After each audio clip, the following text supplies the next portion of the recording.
Hari ini kita nak review Shufu.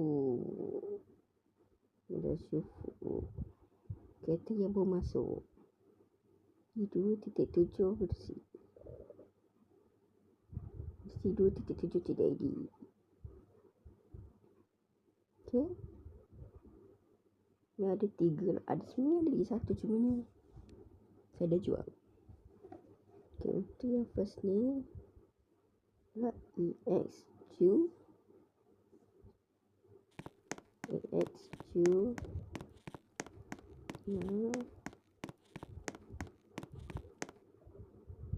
Pro yang ini.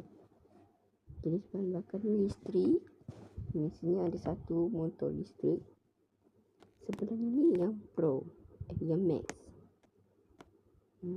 Yang sebelah ni yang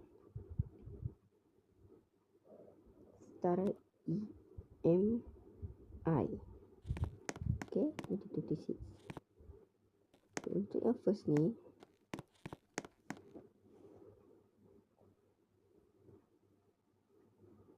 ni depan dia lampu dia sama dengan yang Max. Lampu dia macam tu. Untuk belakang juga sama. Cuma yang berbeza adalah rim. Okay, pada itu begini, yang ini macam tu. Okay, untuk yang sebelah ni lagi, ni adalah yang Starai. Depan ni macam ni. Ni yang hybrid. Bukan hybrid minyak dah sini. Itu yang ini punya itu 2D, it's not 3D.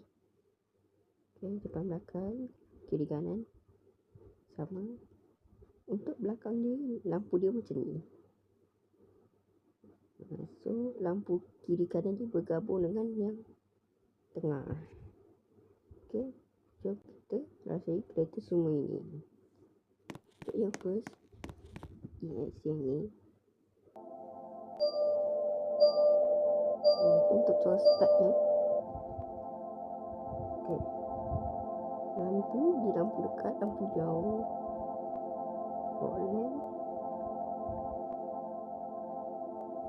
Okay, fog lamp di bawah itu ya,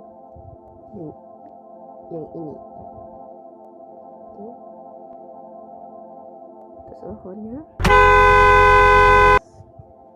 saya sudah tukar.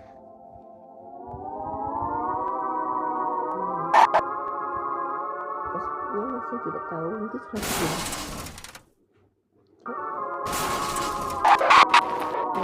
bagus.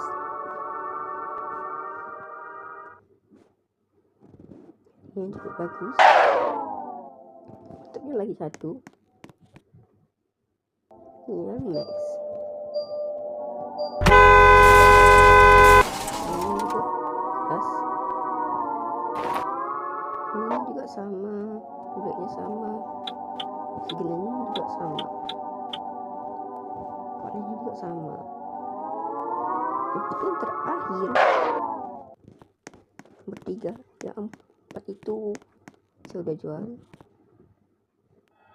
Itu di next video part 2. Untuk helmet ini juga bagus, beratnya lumayan. Okay, segalanya begitu. Kita test apakah mobil ini ada remote ataupun ABS, pengiriman darurat otomatis. Kita akan cuba ya apakah ada.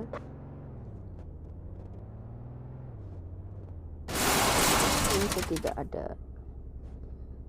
Okay, thank you for the videos. Thanks for watching. Jangan lupa like and subscribe. Kita akan jumpa ke next video yang selanjutnya. Bye.